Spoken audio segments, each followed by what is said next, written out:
បាទសូមគោរពក្នុងជំរាបសួរបងប្អូនអ្នកសិក្សានៅក្នុងអនឡាញថ្ងៃនេះយើងវិលមកជួបគ្នាម្ដងទៀតជាមួយនឹងការសិក្សានៅកម្មវិធី Excel អញ្ចឹងជាដំបូងអ្នកនរសូមធ្វើការបើកនៅកម្មវិធី Excel ទាំងអស់គ្នាមកកាត់ពេលយូរបាទបន្ទាប់ពីយើងធ្វើការបើកហើយបងប្អូនសូមធ្វើការបំពេញនៅទម្រង់លំហាត់ដូចដែលខ្ញុំបានផ្សាយនេះបាទអញ្ចឹងជាដំបូងគឺខ្ញុំសូមណែនាំអ្នកនរគ្នាពីរបៀបនៃការដាក់ឈ្មោះនៅក្នុងប្រភេទផលិតផលរបស់យើងហ្នឹងកុំឲ្យវាសំញាំពិបាកយើងធ្វើការសរសេរអញ្ចឹងណាជាមួយនឹងសាខាក៏ដូចគ្នាដែរអញ្ចឹងថ្ងៃនេះយើងសិក្សាទៅលើរូបមន្តមួយដែលទាក់ទងជាមួយនឹងរូបមន្ត sum if s មុនយើងសិក្សា sum if រួចហើយឥឡូវយើងចូលមកធ្វើការសិក្សានៅប្រភេទ sum if s អញ្ចឹងមកខាត់ពេលដើម្បីដាក់ឈ្មោះនឹងបានគឺទីមួយអ្នកខ្ញុំធ្វើការ select នៅកន្លែងប្រភេទផលិតផលមកហើយបន្តមកទៀតអ្នកខ្ញុំចូលទៅកាន់ data បាទបន្តមកទៀតអ្នកខ្ញុំរើសយកប្រភេទនៃ data validation កន្លែងនេះមកតើមកយើងយក data validation កន្លែងនេះបន្ទាប់ពីយើងរើសបានហើយបងប្អូនធ្វើការរើសនៅចំណុចត្រង់នេះគឺកន្លែង allow នេះអ្នកខ្ញុំរើសយកពាក្យថា list បាទ list ណាបន្ទាប់ពីយើងយក list យើងចុចមកលើសញ្ញាព្រួយនេះមួយមកបាទតទៅមកទៀតយើងធ្វើការទាញ select នៅលើនេះបើសិនជាយើងចង់បានជាឈ្មោះសាខាហើយនេះគឺយើងធ្វើការផលិតផលអញ្ចឹងយើងមកយកឈ្មោះផលិតផលនៅត្រង់នេះបាទយើងរើសមកតទៅមកយើងចុចសញ្ញាព្រួយនេះវិញតទៅយើងអូខេបាទតទៅយើងអូខេមកយើងនឹងអាចធ្វើការរើសនៅប្រភេទឈ្មោះនៅកន្លែងនេះបាន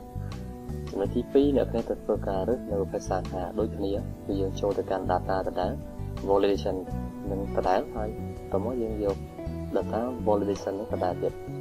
ហើយយើងរើសយក list ដូចគ្នាបាទបន្ទាប់ពីយើងរើសយក list យើងចុចសញ្ញាព្រួយនឹងដដែល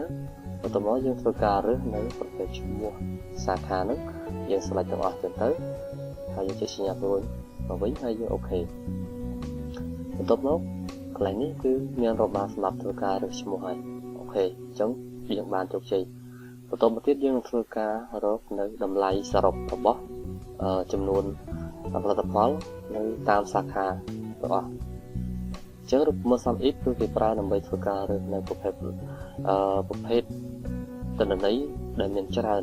សម្រាប់ប្រភេទមានដូចជា code មានដូចជាសាខាអញ្ចឹងទៅ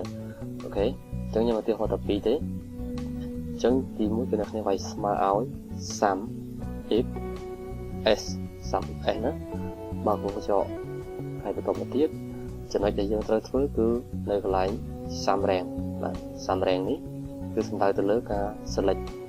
នៅប្រភេទដែលយើងត្រូវធ្វើការបូកអញ្ចឹងចំនួនដែលយើងត្រូវធ្វើការបូកនឹងឯង select ទាំងអស់យ៉ាងមកបាទបន្ទាប់ពីយើងធ្វើការ select អស់ហើយអ្នកគ្នាបងប្អូនធ្វើការប៊ីសមួយបាទប៊ីសមួយមកបន្ទាប់មកទៀតគឺយើងធ្វើការ select ទៅលើគេម្ដងនេះនៅកន្លែងcriteria rank កន្លែងនេះគឺសំដៅទៅលើឈ្មោះបើសិនជាយើងធ្វើការរើសទៅទៅនៅប្រភេទផលិតផលយើងចូលមកប្រភេទផលិតផលអូខេនឹងយើងធ្វើនឹងទី1បន្តមកទៀតបងប្អូនប៊ីសមួយទៀតបន្ទាប់ពីយើងប៊ីសមួយទៀតយើងត្រូវការរកប្រភេទសាខាមួយទៀតអញ្ចឹងប្រភេទសាខាមួយទៀតគឺអ្នកគ្នាអាចធ្វើការអូសនៅសាខានោះដូចគ្នាប៉ុន្តែនៅកន្លែងនេះយើងអត់អស់ទេដែលយើងនៅសល់គេយើងនៅសល់ criteria 1អញ្ចឹងសំដៅទៅលើឈ្មោះផលិតផលនៅកន្លែងនេះអូខេបន្តមកយើងប៊ីសមួយទៀតយើងចូលដល់ចំណុចទី2គឺចំណុចធ្វើការគណនាទៅលើសាខាអញ្ចឹង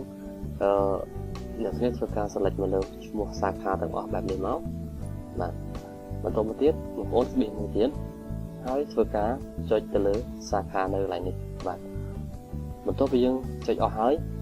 យើងបិទវងចោល enter ចូលផលិតផលរបស់យើងគឺថាស្មើ0ដោយសារតែកន្លែងនេះអត់មានឈ្មោះអីទេអញ្ចឹងបើសិនជាគេចង់ដឹងថាតើប្រភេទផលិតផលកុំព្យូទ័រហ្នឹងមានប្រមាណអញ្ចឹងគេរើសមកហើយសាខាហ្នឹងនៅសៀមរាបមានប្រមាណពេលដែលយើងរើសមកនេះអញ្ចឹងវានឹងបូកសរុបថាកុំព្យូទ័រដែលនៅសាខាខេត្តសៀមរាបមានចំនួន143គ្រឿងអញ្ចឹងទៅហើយបើសិនជាយើងចង់ធ្វើការរើសនៅប្រភេទ